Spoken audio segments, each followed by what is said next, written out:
आणि इथून पुढच्या काळामध्ये गटातटाचं राजकारण न करता प्रत्येकानं शिवसेना ह्या 4 अक्षरी नावासाठी रस्त्यावर उतरलं पाहिजे. रवी इंगोलेसाठी पक्षासाठी पक्षवाढीसाठी बाहेर पडलंच पाहिजे. ह्यासाठी तुमच्या माध्यमातून सर्वच जिल्ह्यातील सर्वच शिवसैनिकांना पदाधिकाऱ्यांना माझा संदेश जावा हे यामागचं निमित्त आहे. माझी विनंती राहील सन्माननीय पक्षप्रमुखांना देखील की ज्यावेळी म्हणजे एखादी घटना म्हणजे एखादा पक्ष ज्यावेळी स्ट्रॉंग असतो त्यावेळी प्रचंड प्रमाणात हौसे नवसे गवसे येत असतात जात असतात.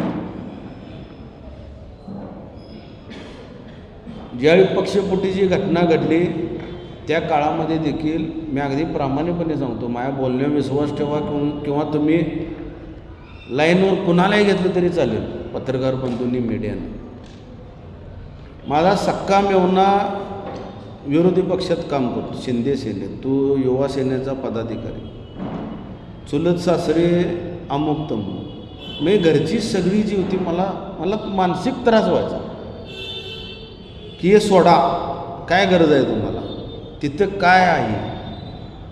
पण एकच माझं उत्तर असायचं जर मी सोडलं हे तर इंगोले सरांचं नाव खराब होईल. त्या माणसाने हे असली कधी पद्धत अवलंबली नव्हती.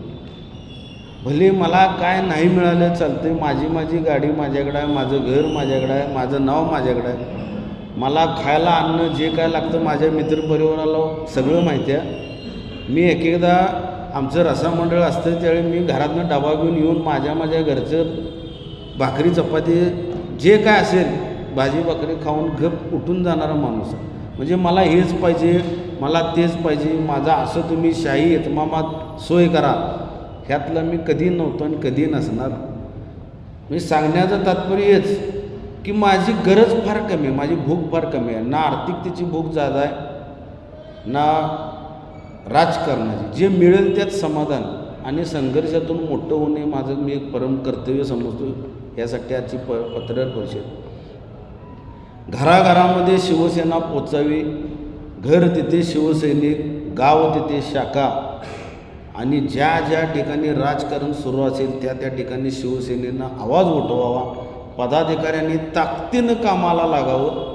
मी कधी फोन बंद करून झोपणारा पदाधिकारी नाही. तुमचा किती वाजता मी दुपारी 3 ते 5 माझी विश्रांती वेळ झाली तर रात्री 2 वाजेपर्यंत माझा फोन चालू असतो. अनोळखी नंबर असला तरी मी रिप्लाय देतो की बाबा काय विषय काय काम आहे.